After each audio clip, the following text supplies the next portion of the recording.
Breaking news. আবারও শিবের মাথায় জল ঢালতে যাবার পথে মর্মান্তিক পথ দুর্ঘটনার কবলে পড়ে মৃত্যু হলো প্রায় 5 জনের। ঘটনায় রীতিমতো শোকের ছায়া গোটা বাগডোগরা নকশালবাড়ি এলাকায়। জানা যায়, সকাল সকাল বাবার মাথায় জল ঢালবে বলে 10 জন বোলবম যাত্রী তথা যুবকেরা পায়ে হেঁটে রাস্তার ধার দিয়ে যাচ্ছিল বাবা ভোলানাথের মাথায় জল ঢালার উদ্দেশ্যে।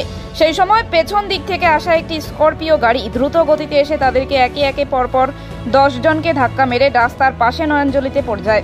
এরপরই ঘটনাস্থলেই মৃত্যু হয় বেশ কয়েকজন বোলবম যাত্রীর। ছুটে আসেন এলাকাবাসীরা এবং ছুটে আসেন দমকল বাহিনী ও স্থানীয় প্রশাসন বা পুলিশ কর্মীরা।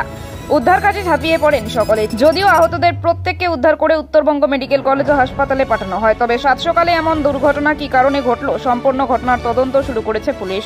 তবে এলাকাবাসীদের সন্দেহ, সেই স্করপিও গাড়িটির চালক সম্ভবত ঘুমিয়ে পড়েছিল, যার জন্যই এমন দুর্ঘটনা ঘটেছে বলে মনে করছেন স্থানীয়রা।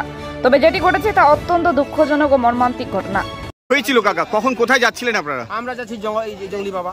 হ্যাঁ, সবাই লাইন করে যাচ্ছি কাছে রাস্তায় দিয়ে। যাতে যাতে গাড়িটা ওই গাড়িটা ফুল স্পিডে আসলো। আসার পরে আমরা 3 জন একটু পিছনে ছিলাম। তারপরে এদেরকে ঠায় করে মারিয়ে দিল, পোল খুঁটি ওগুলো ভেঙে দিল। ভেঙে দেওয়ার পর দেখতে দিয়ে সবাই দেখছে, কেউ চিন্তা নেই। কজন মারা গেছে? এখানে 5 জন মারা গেছে।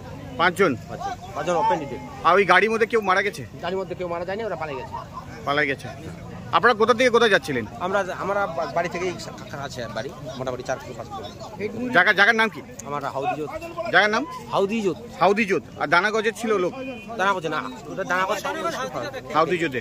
কতজন ছিলেন টোটাল আপনারা হেডে? মোটামুটি 10 জন। এর মধ্যে কেউ সিভিকও মারা গেছে? একটা সিভিক মারা গেছে। আপনার নাম? আমার নাম হরিদাস বর্মন।